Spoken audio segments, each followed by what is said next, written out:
Hello, collectibles friends. How is everybody doing today? I'm actually filming this on a Tuesday, but it's going to come out on Wednesday morning. So, hope everyone is having a good middle of the week when you finally do see this. Today I'm going to be talking about something different. We're going to mix it up a little bit, kind of, go through some different things, some different collectibles. We're going to be talking about graded action figures. They've really been on the rise lately. I think that, just like with a lot of this stuff, with a lot of collectibles, you're seeing nostalgia really at just firing on all cylinders for a lot of people. There are a lot of, 70s, 80s, 90s items that people are really, really after from those pop culture days back then. Some just iconic characters, different TV shows, movies, all sorts of different things during that era. And it's got a hold of me too, I have to admit. It's definitely a part of what drives my buying. And now I'm looking into graded action figures. I'm kind of still in the discovery phase. I'm learning as much as I possibly can on it. I'm going to a lot of my hobby friends and just trying to figure out as much as I can about grading, how it all works, costs, etc., to see if it's something that I want to kind of put some resources towards. And I did pull out, these are not graded, but these are some that I kept from the early 90s. This is an Iceman X-Men action figure. These aren't graded, but just ones that I held onto in the box. Here's a clown action figure from the old Spawn series. This is first edition Spawn. It's got the KB Toys sticker on it when KB Toys was still in business.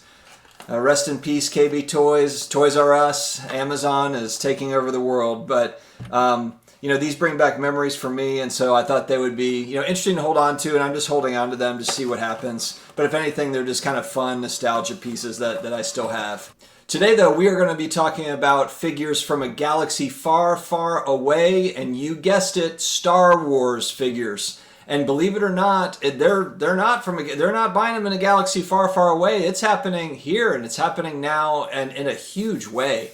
It's unbelievable to me the amount of money that's being spent. And what I've done is I picked out 4 iconic kind of Star Wars figures, some big sales that have happened on eBay recently over the last 30 days. I wanted to highlight those just to kind of give you an idea of what's being sold and how much they're going for. I thought that would be kind of fun to go over. And a lot of these are the original figures going back to the 70s. So these are action figures all the way back, to 1977 through 1980. So these are 40-plus-year-old action figures. So let's go ahead and dig right into it. All right, first off, we are looking at from 1977. It's a Darth Vader. And one thing I noticed as I'm doing this research, the double telescoping lightsaber is one that seems to be a lot more popular. I think that it's very rare. I think that double telescoping lightsaber figure is much more rare. And this one is in an AFA 90, which is near mint to mint. AFA is the main grading company for action figures. And this one sold in September for $25,000 is what it looks like. Now, again, I don't have any way to, confirm if these were actually paid for. But I haven't seen it relisted or anything. So, I don't know. We're kind of going off of the eBay sales list. But this is one of those original figures from 1977, and it is the double telescoping lightsaber for the most iconic villain, maybe of all time in cinema, Darth Vader. It's a cool figure, but man, 25 grand, and it just must be that it is, that rare version of that first series, and people are really speculating hard, on that particular figure. Do you guys have any Darth Vader, or not even just this one, but I know there's probably been a ton of Darth Vader made over the years. Let me know and let me know in the comments too if you're big into Star Wars figures, graded or ungraded. Are you collecting them or are you investing in them? I want to hear some feedback from my action figure people. All right, next up we have another one of the 1977 Star Wars Luke Skywalker, and again it's double telescoping.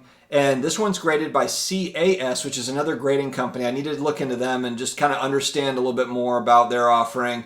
It's a CAS 75 with nice subgrades. So I'm kind of wondering if CAS is kind of the BGS to PSA, kind of similar to sports cards. Is CAS kind of more of like the BGS in comparison to PSA? I'm still looking into it. This one sold about 5 weeks ago at almost $17,000. So it's the same type of deal. It looks like it's the 1977. It's Star Wars double telescoping figure, but it's of Luke Skywalker, and this one sold for a huge amount. It said in the listing that they would bring the price down to $18,500, and then it looks like it ended up actually selling for about $17,000. So man, unbelievable. But again, I have to assume that there's just there's not that many of them out there, and B, I don't how many of them are actually graded at a high level. Probably not that many. But again, very difficult to know that, and that's where collectibles gets very tricky when you're investing money, because you don't know how many of these are sitting somewhere unless you have some sort of idea of print runs, limited prints, and things like that. And maybe that's out there, and that's the type of stuff I'm learning about. So again, for you Star Wars fans out there, for the guys and gals that are collecting these for investment, for long-term hold or long-term collection, I would really like to hear from you on this. All right, here's a guy that's coming up in the Mandalorian series. He's rumored to be, and it looks like it's definitely going to happen. It's Boba Fett, and this is a 1979 Star Wars figure for him. I have to assume this is his first appearance action figure in '79, and it's the Boba Fett AFA 85. It's non-punch. That's another thing that I've noticed too with action figures. You have that punch hole where it hangs up on the rack. And a lot of these, I guess there's a premium if they're not punched, meaning like they never went on a rack. The assumption is they never went on a rack. Maybe they just stayed in the warehouse. Maybe they never made it to retail. It's just an interesting kind of, component that I've noticed with action figures, expensive ones, is whether it's punched or non-punched, and that's where, that little hanger clip where they hang it up, if it's there or not. This one sold a couple weeks ago for about $8,500, and again, I'm pretty sure it's a fairly rare figure in great condition, and it's an iconic Star Wars character in Boba Fett, who looks like he's getting a revival here in the new Mandalorian series second season. All right, last but not least, now I need some help on this because I know there's going to be Star Wars people that probably know the answer, but this is Kenner's Star Wars Early Bird Certificate Display Stand. Now, my understanding is they had a really hard time, Kenner, in getting these figures out to meet the demand of the movies, and they were behind schedule. And I believe that the early bird type deal was something where they had sent out because they didn't have enough, or they weren't getting figures out soon enough, and it was supposed to be some sort of an added bonus. So yeah, if anybody has any additional information on that early bird display stand, if that was in 1977 or if it came later, I'm just curious because I know that I watched a documentary on Kenner and kind of how they had access to these figures, how they won the bid for it, and then they made a tremendous amount and so many different characters and everything else. They did a great job with it, but I remember they were running behind each year because the demand was so high for these. So this thing sold for $5,500 about a month ago. Unbelievable. But again, it's that display stand, and I believe it's in box. It's not graded, but it's still very, very rare. I remember that they only sent these out early on, from my understanding, and so they're expensive and they're rare. So I think that's what really drives that price point, is just it's so scarce. Are you a big Star Wars collector? Is it something that you'd be interested in getting into? What's your take on action figures? Do you cross over at all between collectibles? In other words, are you collecting sports cards, comic books, action figures? This is the type of stuff I want to hear from my viewership. If you have other types of collectibles that you would like me to do some research on and do a video on, I'm happy to do some research on it, so let me know in the comments. But I thought these would be kind of fun to look at, just some kind of huge Star Wars action figure sales that we've had here over the last few weeks, just to give you an idea of what stuff is selling for. And hey, maybe you have some of this stuff in your basement or at your parents' house. Find it, guys. Find it. All right. Hey, thank you very much for joining. If you have not already, please subscribe. We are closing in on almost 3,800 subscribers at this point.